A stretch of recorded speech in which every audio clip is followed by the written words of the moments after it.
We are currently at verse 18 of the second chapter of Paul's letter to the Romans. We've been working our way slowly but surely through this incredibly important section of the New Testament. And yes, I do think every section of the New Testament is incredibly important. Let me read verses 17 and 18 together just to get us started. I read out of the King James. Please follow along in the Bible that's in front of you. If you find that you're getting a little bit lost because of the differences between the way these translations look, just check the screen and you can catch back up with us. Romans 2:17 out of the King James. Behold, thou art called a Jew, and restest in the law, and makest thy boast of God, and knowest his will, and approvest the things that are more excellent, being instructed out of the law. Paul is addressing his fellow Jews. He's trying to get them to see that they've lost their focus. They're not pleasing God as they should. They're privileged in so many ways, and yet they treat those privileges not as tools to use to glorify God, given to them by grace, but rather as excuses to be prideful.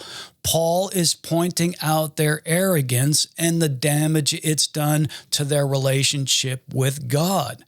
But if, it says, behold in my Bible, but that's not really the best translation.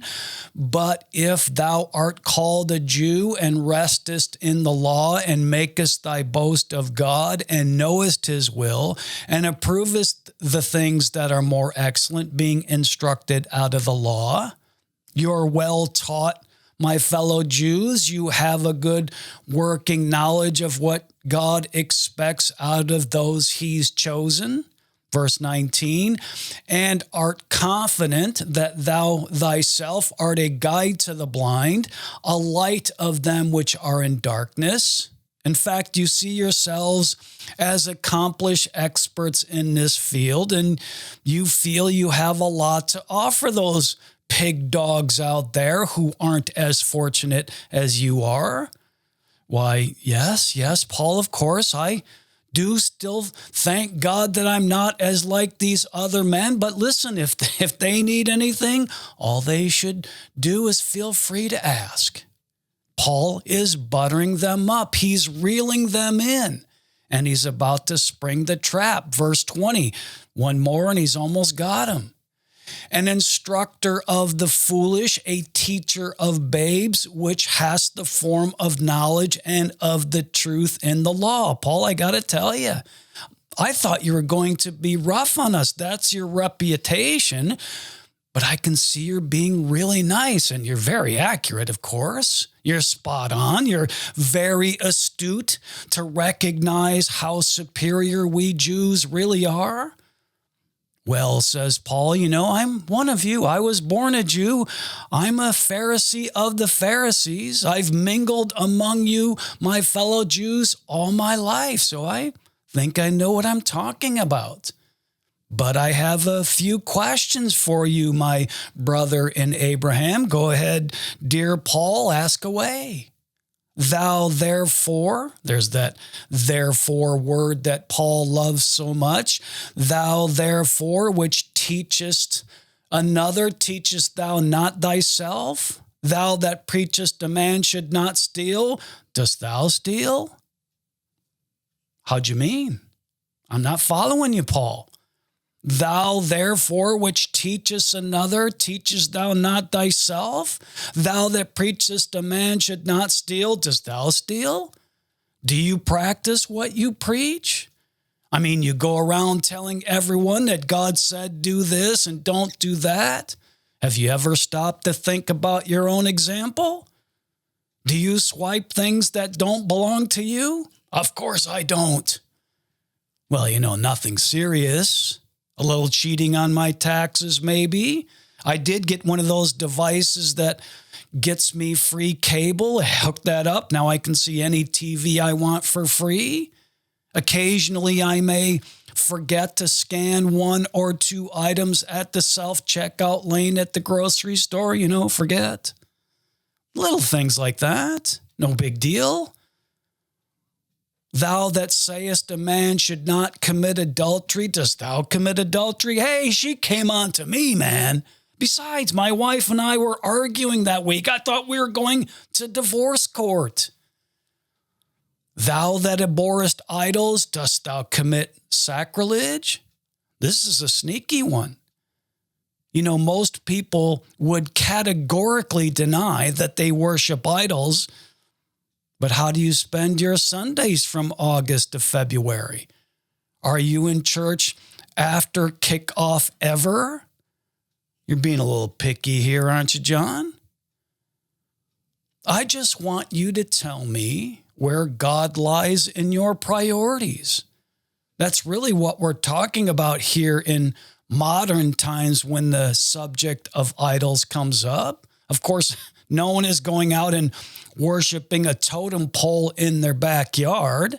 No one prays to Zeus or Apollo or Aphrodite. That's ridiculous. But that doesn't mean we've thrown away our own personal idols, does it? We may be too enlightened to call on Ashtaroth or Moloch, but that doesn't mean we won't bow down to gods of our own making. And that's the difference, isn't it? We worship whatever tickles our fancy, whatever serves our purposes. We advocate for, we evangelize anything that appeals to our senses.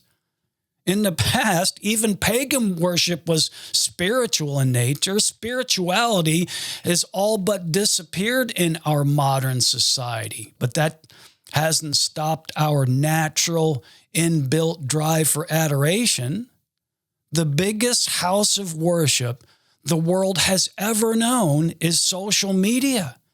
In fact, it's the modern pantheon. It's the place where all of our idols hang out, isn't it?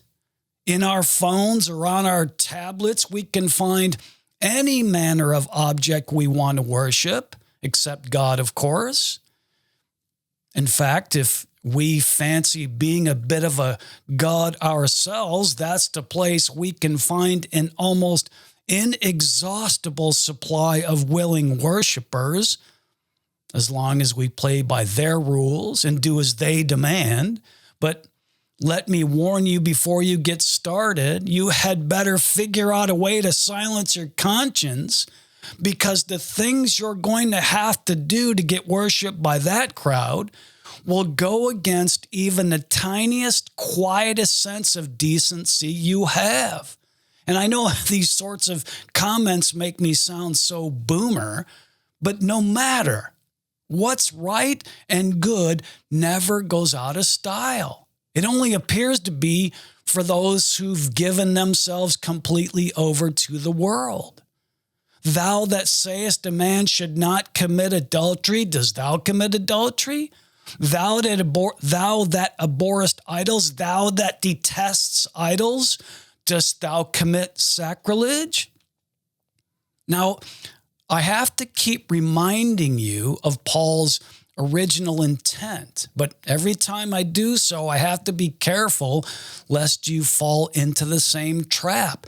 This letter is directed squarely at the Jews, and even though I don't want you to think you're off the hook, it's important for you to remember who these passages were meant for so that you can get to the heart of what Paul is communicating. In order for you to learn the total lesson, you have to understand the context.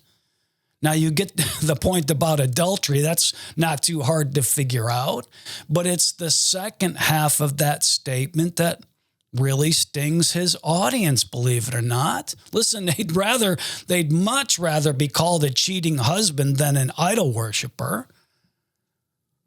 Throughout their entire history, the Jews, the Jewish people, were strikingly unique. In fact, that's what was God's intent. He intended for them to stick out, Deuteronomy 7:6, for thou art an holy people unto the Lord thy God. Holy in this sense means set aside.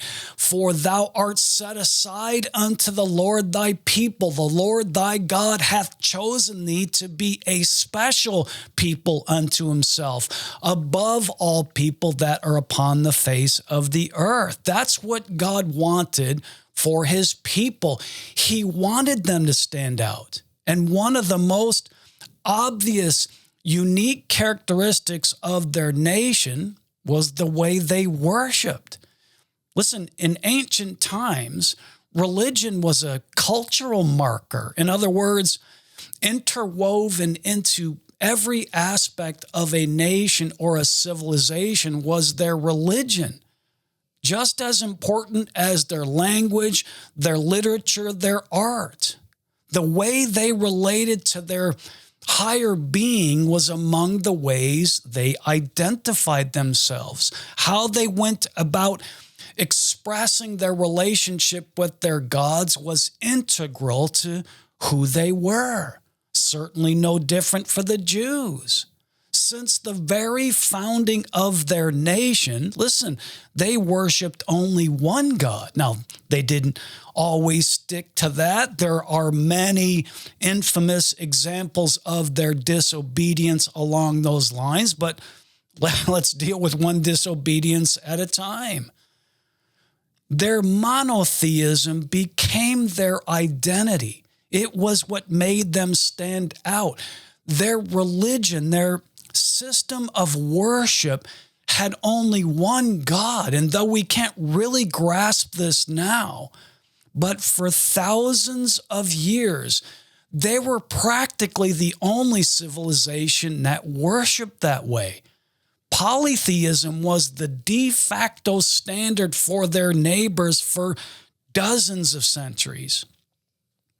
And before long, no doubt due to their human nature, the Jews actually began to express pride in this uniqueness, as if they deserved it, as if they earned it, as if it was a uniqueness based on their own qualities. They were boastful about their beliefs. And these beliefs were what they lorded most over their heathen neighbors. In fact, they hated those on the outside for their innumerable foreign gods, their fleshy foolishness, their spiritual ignorance and wickedness. They pridefully chastised the nations around them for worshiping wood and stone idols. They proudly proclaimed that their God was true and mighty and alone. So this comment by Paul was an especially insulting inference. Thou that abhorrest idols, dost thou commit sacrilege? You say you detest idol worshippers, but can you say safely and honestly you're free from such accusations? Now, most scholars agree that this verse could just as easily be rendered, do you plunder sacred things?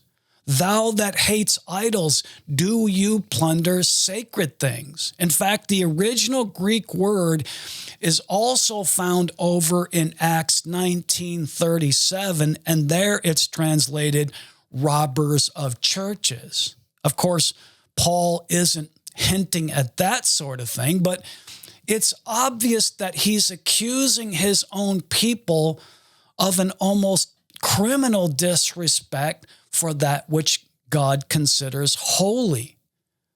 Though I could easily apply this same condemnation to our own society, for the moment, let's stick with Paul's target market. We all, of course, remember our Lord's angry reaction in the temple, don't we? Wait, Jesus got angry? He sure did. Let's read it.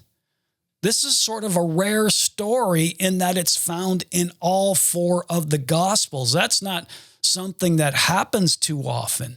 You see, each Gospel writer purposely focused on a different aspect of the life of Jesus. This has given us an incredibly rich and diverse view of the short time we had him here with us. But apparently, all four writers thought this was a moment that communicated a very crucial message.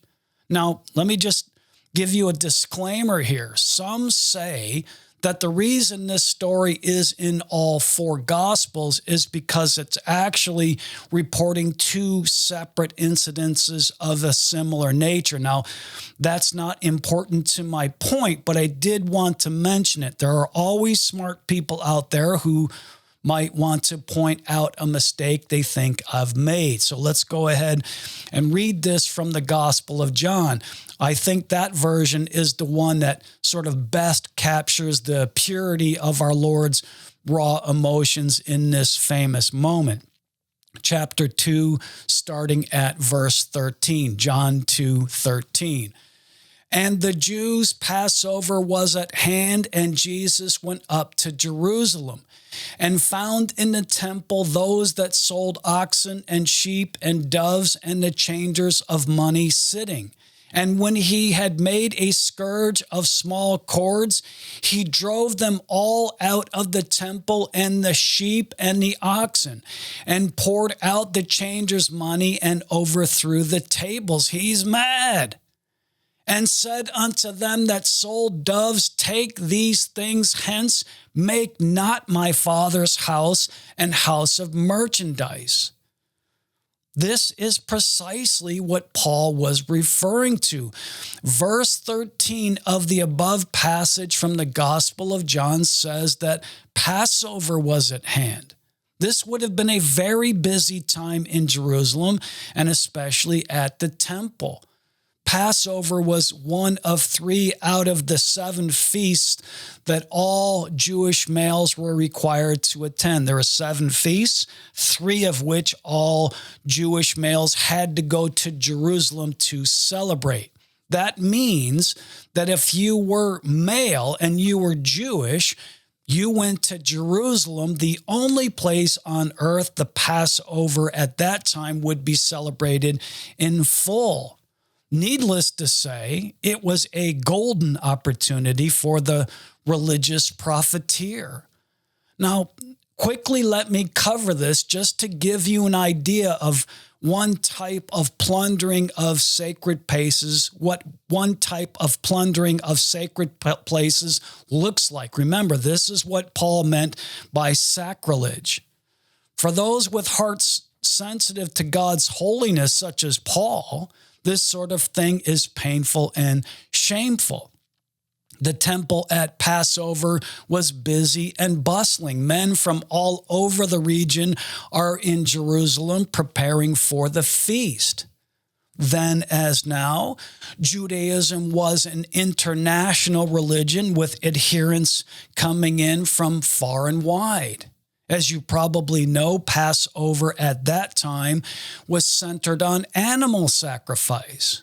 Well, it's not convenient nor safe nor practical to travel from, say, Alexandria, Egypt, all the way to Jerusalem with a bullock in tow. So some enterprising business mind conceived of the idea. This is truly what happened.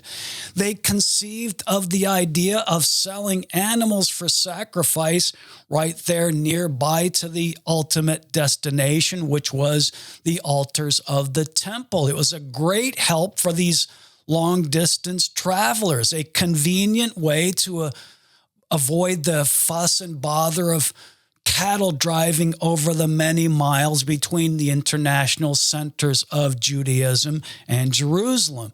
But it also became a temptation for the locals. I mean, why bother raising your own animals when someone else can do it for you? J. Vernon McGee says that this is making religion easy, and unfortunately, we're all susceptible to that temptation. And of course, as with anything whose existence is entirely a matter of convenience, This was expensive, which means vast profits were earned. No doubt price gouging was common. And listen, no one was innocent here. The lazy celebrant nor the greedy merchants.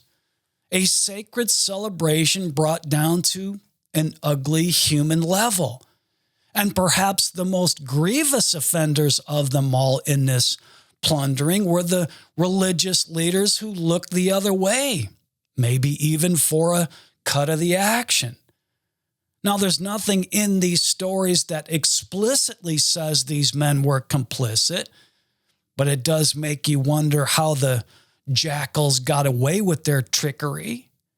Just quickly, these biblical accounts tell us that the profiteering wasn't limited to the ones selling the animals.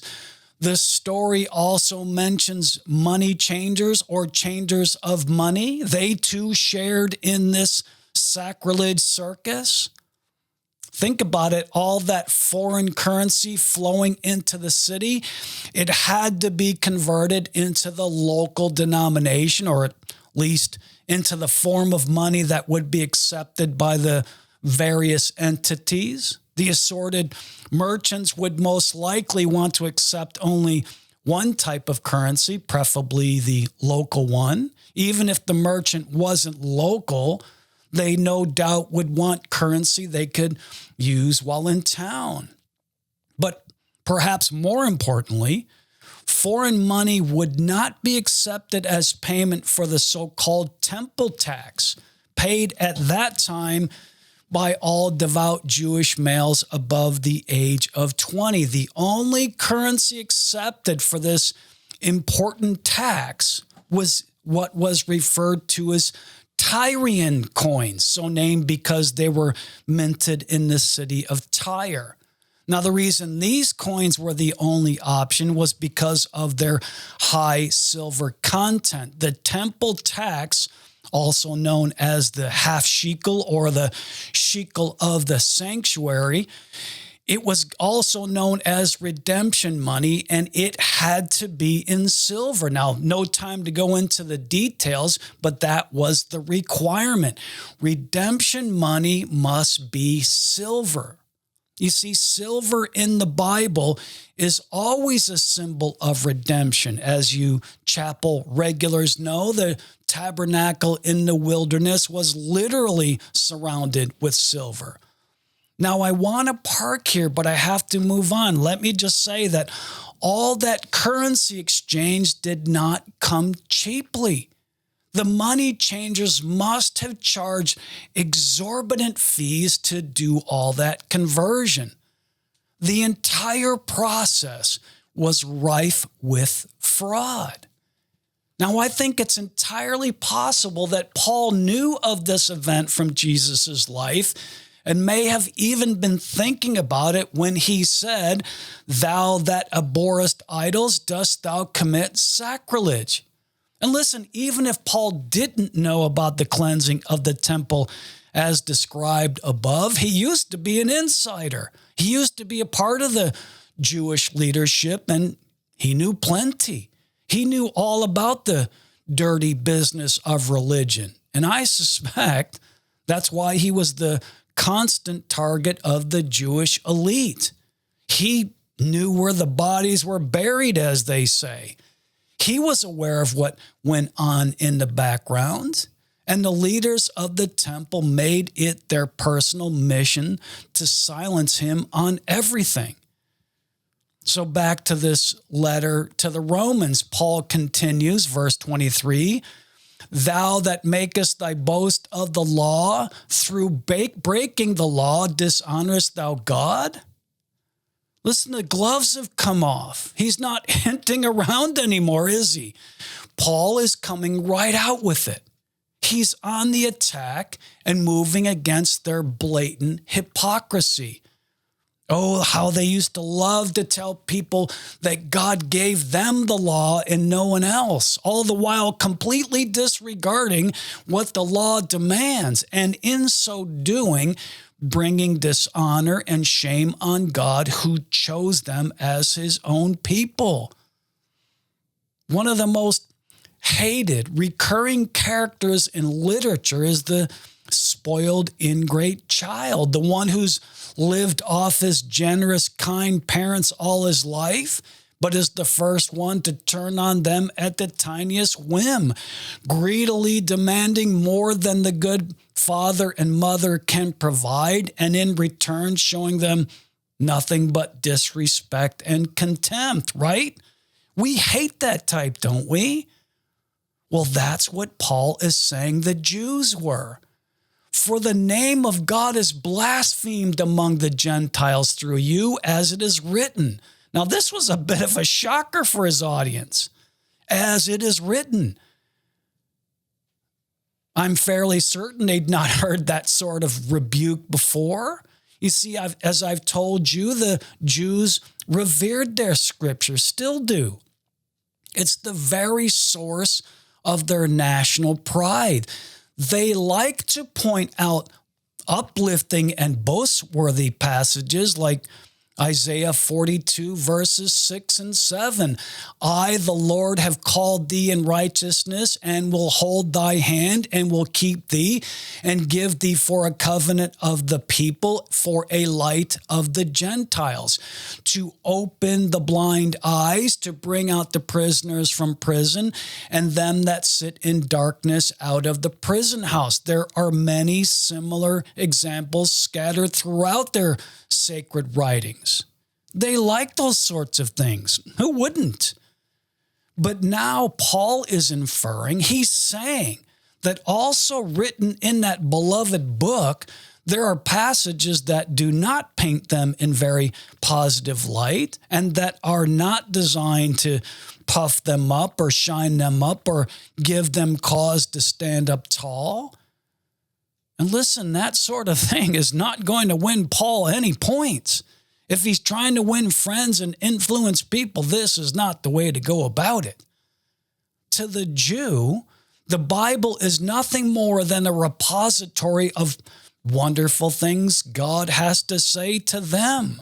They think it's a love letter where God's declaring his deep affection for his people, telling them of his unending mercy and extolling their peculiar value to himself. But here Paul is saying that's simply not true. Well, it's not entirely true. The Bible also contains truth that's not so pleasant and not so flattering. Look, I've parked here for a few minutes because this is not at all so foreign among God's people today. And I'm not talking about the Jews. Yes, of course, present-day Jews are guilty of this as well, but I want us, the church, to consider Paul's chastisements. Are we living up to the privilege God has bestowed on us? All right, how about I leave that with you to contemplate? Let's call it a day, and we'll pick it up right there next time. See you then.